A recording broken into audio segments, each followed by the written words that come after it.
क्या एसीएल की चोट बिना सर्जरी के ठीक हो सकता है? नमस्कार, मैं डॉक्टर विक्रम मस्कर हूं, एक घुटने और कंधे का विशेषज्ञ, नई दिल्ली, इंडिया से। और आपका स्वागत है एक और वीडियो में, जिसमें हम ये बहुत महत्वपूर्ण प्रॉब्लम के बारे में बात करेंगे।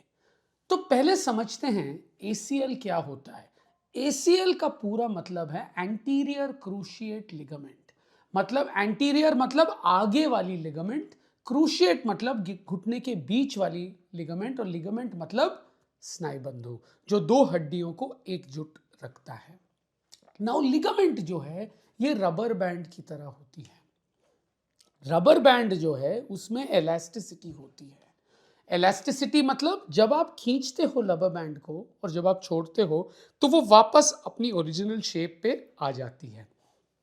इसी प्रॉपर्टी से लिगामेंट घुटने को संतुलित करता है, क्योंकि जब एक हड्डी दूसरे हड्डी से दूर जाने की कोशिश करे तो ये लिगामेंट स्ट्रेच होती है, और जैसे ही वो फोर्स निकल जाए तो लिगामेंट वापस अपनी ओरिजिनल पोजीशन पे चली जाती है, क्योंकि वो लिगामेंट इलास्टिक है। तो बोन को वापस, हड्डी को वापस अपनी ओरिजिनल जगह पे ले जाती है।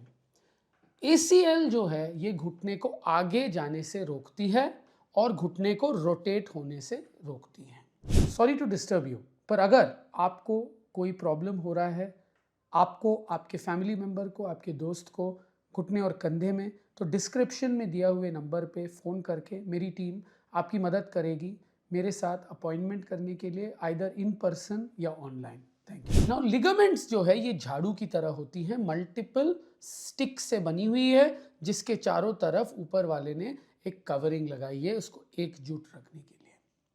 नाउ लिगामेंट जो है ये टूट सकता है आइदर गिरने से, स्पोर्ट्स खेलने से, मोटरसाइकिल, टू व्हीलर से गिरने से।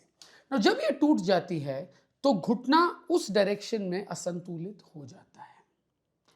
नाउ एसीएल ऐसा लिगामेंट है जो घुटने के अंदर है।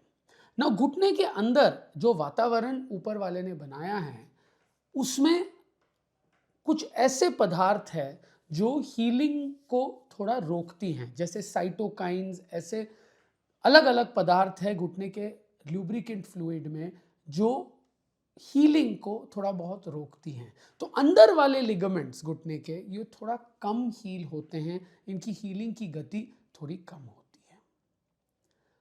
पर सबसे इंपॉर्टेंट चीज ये है कि क्या इस चोट से आपको प्रॉब्लम होगा कि नहीं। नाउ बस एमआरआई रिपोर्ट पे मत जाइएगा ना। एमआरआई एक फोटोग्राफ की तरह होती है। वो डॉक्टर वो फोटोग्राफ देख के बताते हैं कि ये भी हो सकता है, पर असली टेस्ट होती है जब आपका विशेषज्ञ आपको क्लिनिक में एग्जामिन करता है। मतलब देखता है कि जब वो हड्डी को उस डायरेक्शन में खींचता है, क्या वो जरूरत से ज्यादा उस डायरेक्शन में जा रहा है, उस दिशा में जा रहा है। तो बहुत इंपॉर्टेंट है क्लिनिकल एग्जामिनेशन। नाउ एसीएल ऐसे लिगामेंट है, मिसाल के तौर पर आपको बताऊं, ये आप दिल्ली का ट्रैफिक रूल्स देखिएगा। नाउ दिल्ली में एक है मारुति की गाड़ी, एक है मर्सिडीज की गाड़ी। दिल्ली में स्पीड लिमिट है 50 किलोमीटर पर आवर। तो मारुति की गाड़ी और मर्सिडीज की गाड़ी में अदर देन इंटरनल जो फैंसी चीज़ें होती है, सीट एक्सेट्रा, स्पीड के अनुसार कोई डिफरेंस नहीं है, क्योंकि दोनों 50 पे ही चला सकते हैं। तो अगर आपकी ज़िंदगी 50 वाली ज़िंदगी है, मतलब आप कोई स्पोर्ट्स एक्टिव पर्सन नहीं हो, बुजुर्ग हो, या आपकी एक्टिविटी लेवल बिल्कुल भी भागना दौड़ना वाला नहीं है, बिल्कुल बैठने का काम है, तो हो सकता है ऑपरेशन के बिना आपका काम चल जाए। पर अगर आप एक एक्टिव आदमी हो या औरत हो, जैसे मिसाल के तौर पर जयपुर एक्सप्रेसवे पे गाड़ी चला रहे हो या कोई भी फास्ट वाली एक्सप्रेसवे पे चलाते हो, फिर मारुति और मर्सिडीज में अंतर है। क्योंकि मारुति जो है उसकी गति थोड़ी स्लो होती है, उसकी पिकअप स्लो होती है, पर मर्सिडीज गाड़ी तेजी से जाती है। जब तेजी से जाती है तो एक्सीडेंट के प्रॉब्लम भी हो सकता है उसमें, तो प्रोटेक्ट होना पड़ेगा।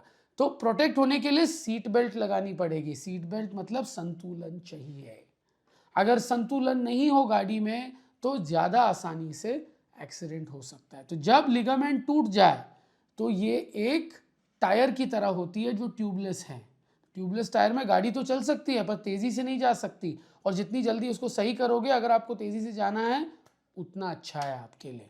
तो तेज़ी से जाने के लिए, एक एक्टिव ज़िंदगी जीने के लिए ACL की सर्जरी इम्पॉर्टेंट है। कई लोग ऐसे बने हैं कि वो एक लिगामेंट इंजरी से कोप कर पाएँ। इसको हम कोपर्स बोलते हैं। ना कोपर्स में क्या चीज़ है? ना जैसे आप देखोगे, कई लोगों की सहनशीलता बहुत अच्छी है, कई लोगों की सहनशीलता बहुत कम है। ना इससे निराश होने की ज़रूरत नहीं है। ना सहनशीलता आपकी बनावट के ऊपर है। कोई बहुत ही अनफिट लुकिंग आदमी की सहनशीलता अच्छी हो सकती है, एक बंदा जो बहुत फिट लगे उसकी सहनशीलता कम हो सकती है, क्योंकि उसकी बनावट में डिफरेंस है। बनावट मतलब क्या? भगवान ने, ऊपर वाले ने आपकी मांसपेशियां ऐसे बनाई हैं कि वो चीज़ों से जूझ पाए। कई लोगों के मांसपेशियां ऐसी है कि वो कॉम्पेंसेट अच्छा कर लेती है, तो थोड़ा एक्टिविटी लेवल अगर ज़्यादा भी बढ़े तो वो, अगर ACL ना भी हो, वो कॉम्पेंसेट कर पाते हैं। फिजियोथेरेपी करने से वो मांसपेशियां और भी मजबूत हो जाती है, तो उनकी कॉम्पेंसेटरी मैकेनिज्म बेहतर होती है। पर ACL नहीं जुड़ रहा है उनमें, ACL तब भी टूटा हुआ है। अगर ज़रूरत से ज़्यादा एक्टिविटी हो तो वो भी प्रॉब्लम कर सकती है, गद्दी टूट सकती है, उसकी वजह से आर्थराइटिस हो सकता है। पर इनकी सहनशीलता बेटर होती है। तो कई लोग जो बिल्कुल नॉर्मल ज़िंदगी ही जी सकते हैं, जो नॉन कोपर्स हैं, ये थोड़ी बहुत एक्टिव ज़िंदगी जी सकते हैं अगर उनकी ACL टूटा भी हो तो। ना कब ACL की सर्जरी अनिवार्य है? नो, ACL की सर्जरी अनिवार्य है जब आदमी जो है वो एक प्रोफेशनल स्पोर्ट्समैन हो। अगर प्रोफेशनल स्पोर्ट्समैन हो, जैसे क्रिकेट, फुटबॉल इत्यादि, उनकी एक्टिविटी लेवल बहुत अनप्रिडिक्टेबल होती है। उनमें एक संतुलित घुटना होना बहुत ही आवश्यक है। दूसरा, अगर गद्दी टूटी हो, नो, अगर ACL आपका प्रधानमंत्री है स्टेबिलिटी का, तो गद्दी जो है वो एक कैबिनेट है। तो ऊपर वाले ने एक प्रधानमंत्री दी है और एक कैबिनेट दी है सरकार चलाने के लिए। अगर प्रधानमंत्री भी काम नहीं करे तो कैबिनेट थोड़ा बहुत संभाल सकता है, पर अगर कैबिनेट भी चली गई तो कोई नहीं है सरकार को संभालना, तो तब ऑपरेशन की ज़रूरत है। और स्पेशली जब गद्दी फटी है और घुटने में फंसी हुई है, जिसे हम बकेट हैंडल मेनिस्कस कहते हैं, उस सिचुएशन में सर्जरी अनिवार्य है, क्योंकि घुटना ऑलरेडी नीचे जाने के ओर चली गई है, आर्थराइटिस जल्दी आ सकता है और घुटना फंसने लग जाता है। अगर रिपीटेडली पर्सन की एक्टिविटी लेवल भी कम हो, बट रिपीटेडली पर्सन को लगे कि मेरा घुटना असंतुलित है, तो तब भी ऑपरेशन की ज़रूरत है, अगर आपकी एक्टिविटी ज़्यादा भी नहीं हो, क्योंकि आप एक नॉन कोपर कैटेगरी में आ जाते हैं। तो क्या बिना सर्जरी के लोग ठीक भी होते हैं? बिल्कुल ठीक होते हैं, पर वो ऐसे लोग हैं जो कोपर्स होते हैं, जिनकी एक्टिव लाइफ नहीं है इतनी ज़्यादा, और जो स्पोर्ट्स में दिलचस्पी नहीं रखते, भागने दौड़ने में दिलचस्पी नहीं रखते। चलने फिरने का काम है, 60 साल का आदमी हो, ACL टूटा है, कोई ऑपरेशन की ज़रूरत नहीं है, अगर वो स्पोर्टी नहीं हो या कोई एक्सेसिव फिजिकल एक्टिविटी में उसकी दिलचस्पी नहीं है। पर अगर इंस्टेबिलिटी या असंतुलित होने के आसार हैं, फिर सर्जरी इंपॉर्टेंट है। तो अगर आप सर्जरी नहीं करते तो क्या क्या करनी है आपको? पहले तो अपने मांसपेशियों पे और ध्यान देनी है, तो फिजियोथेरेपी, एक्सरसाइज करना बहुत इंपॉर्टेंट है, ताकि कॉम्पेंसेटरी मैकेनिज्म्स सही चले। दूसरा, सही डाइट खाना, ताकि मांसपेशियां जो है ये मजबूत हो और काफ़ी हद तक घुटने के साथ कॉम्पेंसेट कर पाए।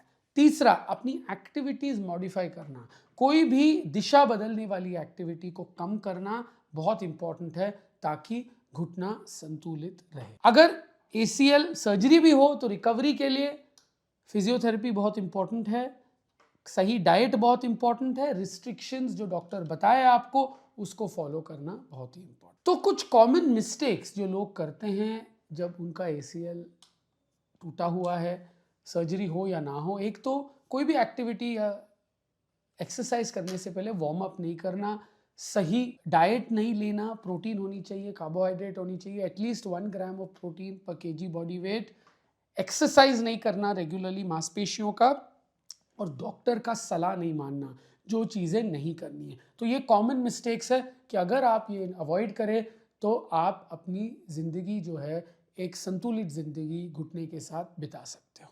मुझे उम्मीद है इस वीडियो से आपको काफ़ी जानकारी मिली है कि क्या ACL की चोट के बाद आप सर्जरी के बिना जी सकते हो, सर्जरी ही अनिवार्य है और सर्जरी कब किया जाता है।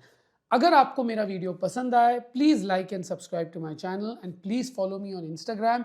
For those who like English content, we have a very popular English channel also. Please like and follow it. Thank you.